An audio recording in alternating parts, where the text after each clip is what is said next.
స్వామి మాకు ఒక చిన్న సందేహం స్వామి. ఇప్పుడు పాదాలు ఉన్నాయి స్వామి. పోదిటిపల్లం గ్రామంలో తిప్ప మీద అనేది మీద నరసింహస్వామి పాదం ఉంది.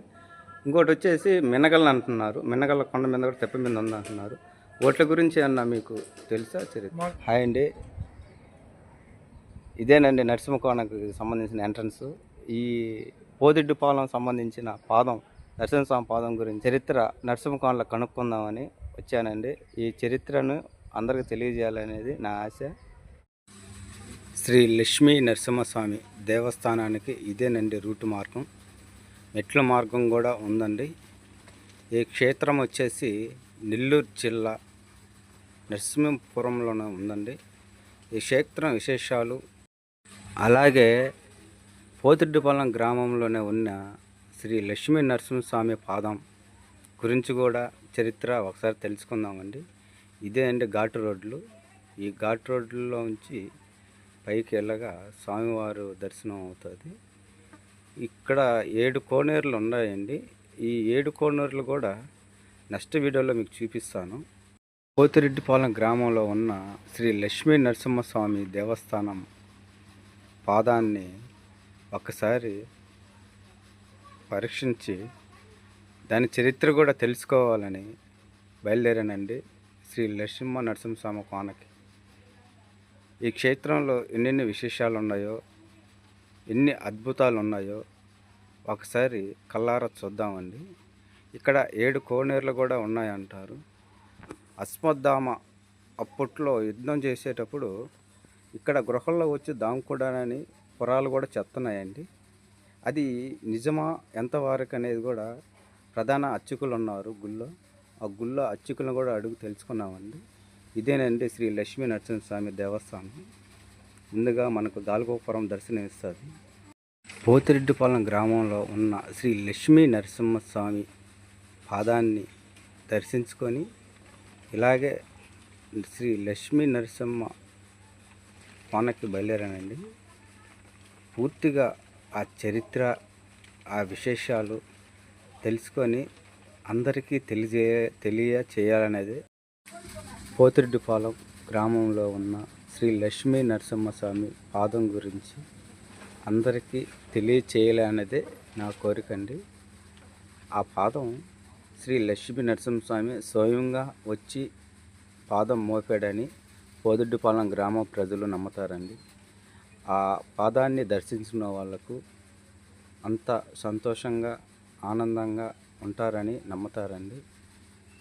కానీ కాలక్రమేణంగా ఎందుకు ఆ పోతిరెడ్డిపాలెం గ్రామంలో ఉన్న అడుగు అనేది కన్నుమరుగైపోతుందో, చరిత్ర ఎందుకు అంతరించిపోతుందో కూడా నాకు తెలియదండి. పెద్దల మాటలు విని గుడి గురించి తెలుసుకొని అసలు ఆ చరిత్ర అనేది, అసలు ఆ చరిత్ర నిజంగా ఉందా, ఆ చరిత్ర లేదా, లేదు పెద్దల పుహారో పెట్టించిందా లేదా అనేది దానికోసం వచ్చానండి. ఇది ఇక్కడ వచ్చి ప్రధాన అర్చకులు ఉన్నారు భాస్కర్ గారిని ఒకసారి అడిగి ఆ విశేషాలు కూడా తెలుసుకున్నాము. పోతిరెడ్డిపాలెం గ్రామంలో ఉన్న శ్రీ లక్ష్మీ నరసింహస్వామి పాదం చరిత్ర, అక్కడ కొండ మొయ్యలేకపోయిందని, ఇక్కడ ఈ కొండ అయితే మొయ్యగలదని పోతిరెడ్డిపాలెం గ్రామస్తులు చెప్తుండగా విన్నానండి. అది ఎంతవరకు నిజం, ఎంతవరకు అబద్ధం, ఇది నిజంగానే నరసింహస్వామి పాదమా, లేదు ఎవరైనా తీసుకొచ్చి పెట్టారా, లేదు ఎవరైనా చెక్కారా అనేది ఎవరికి కూడా క్లారిటీ తెలియదండి. గత 40 సంవత్సరాలు 50 సంవత్సరాల కిందట శ్రీ లక్ష్మీ నరసింహస్వామి పాదాన్ని అందరూ పూజించేవాళ్ళు, భక్తితో ఆరాధించేవాళ్ళు, తలనీలాలు ఇచ్చేవాళ్ళు, ఎప్పుడు అభిషేకాలు చేసేవాళ్ళు. శ్రీ లక్ష్మీ నరసింహస్వామి పాదం గురించి తెలుసుకునేదానికి వచ్చానండి. అందరికీ తెలియజేయాలనేది నా కోరిక. షేర్ చేయండి, లైక్ చేయండి. అందరికీ నమస్కారం అండి. ప్రస్తుతం మనం నరసింహకోనలో ఉన్నాము. నిన్న మనం చెప్పుకున్నట్టు పోతిరెడ్డిపాలెం గ్రామంలోనే కొండ మీద నరసింహస్వామి పాదం ఉందండి. రెండోది వచ్చేసి మినగల్లో ఉందంటున్నారు. మూడోది వచ్చేసి పెన్నా నది ఏట్లో ఉందంటున్నారు. తర్వాత వచ్చేసి ఇక్కడ నరసింహపురంలోనే నరసింహకోణ మీద నరసింహస్వామి వెలిచారని పెద్దలు చెప్తున్నారు. నాకు కూడా పూర్తి తెలియదండి. ప్రధాన అర్చకుడు మన దగ్గర ఉన్నారు భాస్కర్ గారు. స్వామి గారిని ఒకసారి కనుక్కొని ఆ చరిత్ర ఏందో పూర్తి కథ ఏందో కూడా తెలుసుకుందామండి. నమస్కారం స్వామి. నమస్కారం స్వామి. స్వామి, ఈ స్వామి చరిత్ర పూర్తిగా మాకు తెలియదు. ఇంకా రాబోయే తరానికి కూడా స్వామి గురించి చరిత్ర గురించి కూడా తెలుసుకోవాలనుకుంటున్నాము.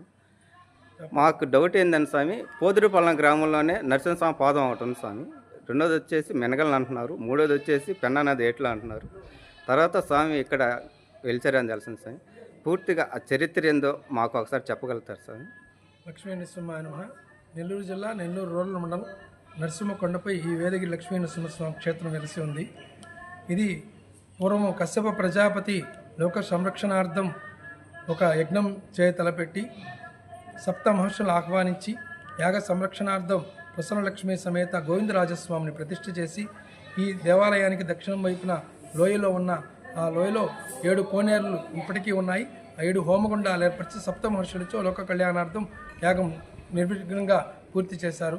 ఆ యాగ పూర్ణాహుతి నుంచి ఒక జ్యోతి వెలువడి ప్రస్తుతం స్వామివారు వెలుస్తున్న గుహ ఇది. ఈ గుడి అంతా గుహ. ఈ గుహలో అంతర్ధానమైందని, ఆ జ్యోతిని వెంబడించి వచ్చిన కశ్యపాది సప్త మహర్షులు తరువాత ఇక్కడ స్వామిని తపస్సు చేసి ఆ జ్యోతిని వైశాఖ శుద్ధ చతుర్దశి స్వాతి నక్షత్రం సాయం సంధ్యా సమయంలో లక్ష్మీ నరసింహస్వామిగా ప్రసన్నం చేసుకున్నారని చెప్పనేసి స్వామివారి స్థల పురాణం చెబుతుంది. ఏదైతే స్వామివారి జ్యోతి వెలుసున్నదో ఆ గుహనే తరువాత కాలంలో పల్లవ రాజుల కాలంలో 1200 సంవత్సరాలప్పుడు నరసింహ పల్లవులు స్వామికి సింహాకారంగా గుహనే గుడిగా మలిచి సింహాకారంగా దేవాలయం కట్టించారని చెప్పనేసి స్వామివారి చరిత్ర తెలుపుతుంది. తదుపరి కాలంలో స్వామివారి రెడ్డి రాజుల కాలంలో స్వామివారి గోపురము మండపాదులంతా కూడా ఏర్పరిచారని చెప్పనేసి మన స్వామివారి చరిత్ర తెలుపుతుంది. స్వామివారికి ఎడమ వైపున కొండపైన ఆదిలక్ష్మి అమ్మవారు ఉంటారు. స్వామి ఒడిలో చెంచులక్ష్మి అమ్మవారు ఉంటారు. అమ్మవారు ఒడిలో చెంచులక్ష్మి ఉందని చెప్పి ఆదిలక్ష్మి అమ్మవారు ఏకాంతంగా కొండపైన వేంచేసి ఉంటారు. భక్తాదులు స్వామి సన్నిధిలో చెంచులక్ష్మి సమేతంగా లక్ష్మీ నరసింహస్వామి దర్శనం చేసుకొని తదుపరి పైన ఆదిలక్ష్మి వారిని దర్శనం చేసుకుంటూ ఉంటారు. ఈ స్వామివారికి శనివారం విశేషం. శనివారం రోజు స్వామికి ఉదయం 8 గంటలకి విశేష పంచామృత అభిషేకం జరుగుతుంది. శుక్రవారం సాయంత్రం అమ్మవారికి ఆదిలక్ష్మి అమ్మవారికి పంచామృత అభిషేకం జరుగుతుంది. స్వామివారికి నిద్ర చేసే వాళ్ళందరూ కూడా శుక్రవారం శనివారం విరివిగా వస్తూ ఉంటారు. ఏదైనా గ్రహ బాధలు ఈతి బాధలు ఉండేవాళ్ళు స్వామివారి సన్నిధిలో గిరి ప్రదక్షిణం చేసి రాత్రి కానీ నిద్ర చేస్తే వాళ్ళకి స్వామి స్వప్నంలో కలపడి వాళ్ళకి పరిష్కారం చూపుతాడని, గ్రహ బాధల నుంచి కూడా విముక్తి కలుగుతుందని చెప్పనేసి ఈ స్వామివారి స్థల పురాణం. స్వామివారు సన్నిధికి ముందుగా ఉండే ఈ కింద 7 కోనేరుల దగ్గర ఉండే గోవిందరాజస్వామి సన్నిధి ఉంది. అచ్చటనే 7 హోమగుండాలు 7 కోనేరులుగా ఇప్పటికీ వెలిసి ఉన్నాయి. స్వామివారికి నరసింహపురం నుంచి మెట్ల మార్గము, తదుపరి స్వామి అవతల నుంచి కూడా రోడ్డు మార్గం స్వామి సన్నిధికి వచ్చేదానికి ఉంటుంది. ఈ స్వామివారి సన్నిధిలో విశేషంగా కొండికాసుల ఉండి అని ఉంది. అమ్మవారి దేవస్థానానికి ప్రదక్షిణ మార్గంలో కుడివైపు వెళితే కొండికాసుల ఉండి అంటారు. ఇది పాములు, తేళ్లు వగైరా విషజీవుల నుంచి విష జ్వరాల నుంచి రక్షింపబడటానికి మొక్కుకొని కానుకలు వేసుకుంటే వాటి నుంచి స్వామి రక్షిస్తాడని చెప్పని ఈ స్వామివారి మహత్యం. స్వామికి గోపురం ముందు భాగం నుంచి గిరి ప్రదక్షిణ అనే మార్గం ఉంది. భక్తాదులందరూ కూడా ఏదైనా కోరిక ఉన్నవాళ్ళు ఒక 11 శనివారాలు కానీ 40 రోజులు కానీ 3 శనివారాలు అట్లా వచ్చి స్వామివారికి ఆ గిరి ప్రదక్షిణ వాళ్ళకి తోచిన విధంగా వాళ్ళకి వీలున్నంత వరకు 3 ప్రదక్షిణాలు కానీ కనీసం ఒక్కటైనా సరే గిరి ప్రదక్షిణ చేసి మొక్కుకుంటే వాళ్ళ కోరికలు ఈడేరుతాయని చెప్పనేసి స్థల మహత్యం. స్వామివారి సన్నిధి పైన అమ్మవారి సన్నిధికి ఎడమ పక్కన సంతాన వృక్షం ఉంది. ఆ సంతానం లేని ఆడవాళ్ళు కొంగు చించి ఉయ్యాలు కట్టి ప్రార్థన చేసుకుంటే అమ్మవారి మహత్యం వల్ల వాళ్ళకి సంతానం కలుగుతుందని చెప్పి ఇక్కడ ప్రసిద్ధి. ప్రతి సంవత్సరం వైశాఖ మాసం అంటే మే నెలలో వస్తుంది. ఆ మే నెలలో వైశాఖ మాసం నరసింహ జయంతి కాలంలో స్వామివారికి 9 రోజులు వైఖానస ఆగమోక్తం ప్రకారంగా బ్రహ్మోత్సవాలు జరుపుతాయి. 6వ రోజు జరిగే గరుడ సేవ, 7వ రోజు జరిగే కళ్యాణోత్సవం, 8వ రోజు జరిగే రథోత్సవం. ఈ 3 రోజుల్లో కూడా స్వామివారికి విరివిగా ఈ చుట్టుపక్కల జిల్లాల నుంచి కానీ చుట్టుపక్కల గ్రామాల నుంచి విరివిగా భక్తులు వచ్చి మొక్కుబళ్ళు తీర్చుకుంటూ ఉంటారు. ప్రతి సంవత్సరం ఈ మే నెలలో వచ్చే బ్రహ్మోత్సవాలు 9 రోజులు స్వామివారికి విశేషంగా జరగబడతాయి. భక్తాదులు స్వామిని ఈ శనివారాల్లో విశేషంగా నిద్ర చేయడానికి వచ్చి దర్శనం చేసుకోవడం, గిరి ప్రదక్షిణ చేయడం. పౌర్ణమి రోజు జరిగే స్వామివారి గరుడ సేవ సాయంత్రం 6 గంటలకు స్వామివారి గరుడ సేవ జరుగుతుంది గిరి ప్రదక్షిణగా. ఆ గిరి ప్రదక్షిణ ఉత్సవంలో కూడా స్వామివారిని స్వామితో కూడా ప్రదక్షిణ చేసుకొని వారి కోరికలు ఈడేర్చుకోవచ్చు. ఈ స్వామి సన్నిధికి ఎడమ వైపున గిరి ప్రదక్షిణ మార్గంలో పైన వెంకటేశ్వర స్వామి పాదం అని చెప్పనేసి కొండపైన ఒక పాదం ఉంది. పూర్వము వెంకటేశ్వర స్వామి తిరుమలలో వెలిసేదానికి ముందర ఇచ్చట ఒక పాదం పెట్టారని, ఈ గుహలో నరసింహస్వామి వెలిసి ఉండడం వల్ల తిరిగి ఆయన తిరుమలలో వెళ్ళి పాదం పెట్టారని చెప్పనేసి ఈ స్వామి స్థల పురాణం చెప్తుంది. రామాయణ కాలంలో రాములు వారు సీతాన్వేషణకు వెళుతూ ఈ వేదగిరీశ్వరుని దర్శించుకున్నారని చెప్పిన రామాయణంలో మనకు తెలుస్తూ ఉంది. మహాభారత కాలంలో యుద్ధానంతరము అర్జునుడిచే తరమబడిన అశ్వత్థామ ఈ 7 కోనేల దగ్గర ఉండే గుహల్లో తలదాచుకున్నాడని చెప్పనేసి మనకు స్థల పురాణం చెబుతుంది. ఇలా 3 యుగాల నుంచి కూడా ఈ స్వామివారు ఇక్కడ గుహలో వెలిసి ఉన్నారు. అటువంటి మహిమాన్వితుడైన ఈ వేదగిరి లక్ష్మీ నరసింహస్వామి వారిని భక్తులు దర్శించి తరించవలసిందిగా కోరుచున్నాము. శ్రీ లక్ష్మీ నరసింహస్వామి ఈ గృహలోనే వెలిసిన్నాడండి. స్వామివారి పక్కనే అమ్మవారు కూడా పైన వెలిసిన్నారండి. అమ్మవారిని కూడా ఒకసారి అందరం దర్శించుకుందాం రండి. ఇక్కడ అమ్మవారికి పూజలు, కుంకుమ పూజ కానీ, అమ్మవారికి సంబంధించిన పూజలు కానీ జరిగిస్తే సంతానం లేని వాళ్ళకి సంతానం కలగదని ఇక్కడ నమ్ముతారండి. ఈ సంతానం కూడా అమ్మవారి పక్కనే చెట్టు ఉందండి. ఆ చెట్టుకి అందరూ ఉయ్యాలు కడతారు. ఆ ఉయ్యాలు కట్టిన వల్ల అందరికీ పిల్లలు పుడతారనేది ఇక్కడ ఒక నమ్మకం అండి. ఆ చెట్టు కూడా ఒకసారి మనం అందరం దర్శించుకుందాము.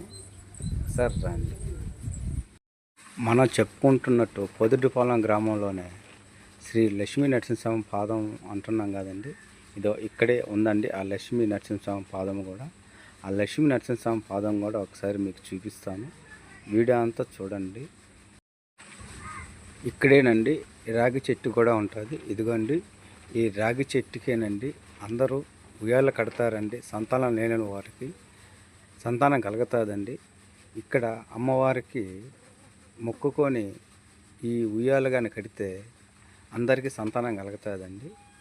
అందరూ నమ్ముతారండి. మీరు కూడా ఒకసారి ట్రై చేయండి. ఇదేనండి ఇక్కడ నుంచి చూస్తే మొత్తం మన నెల్లూరు అంతా ఆపడుతుంది. నెల్లూరు చెరువు కానీ అంతా ఇక్కడ నెల్లూరు చెరువు మొత్తం నుంచి ఆపడుతుందండి. ఇదేనండి మనకు ప్రత్యేకంగా ఉండే శ్రీ లక్ష్మీ నరసింహస్వామి దేవస్థానం అండి. ఇదేనండి మనం మాట్లాడుకుంటున్నట్టు శ్రీవారి పాదం గురించే వచ్చామండి. ముందుగా మనం ఈ శ్రీవారి పాదాన్ని దర్శించుకుందామండి. దర్శించుకొని ధరిద్దామండి. స్వామివారి పాదం అండి, శ్రీ లక్ష్మీ నరసింహస్వామి పాదం. మనం నెక్స్ట్ వీడియోలో మినగల్లో 8లో ఉండే పాదాలు కూడా చూద్దామండి. లైక్ చేయండి, షేర్ చేయండి, కామెంట్ చేయండి.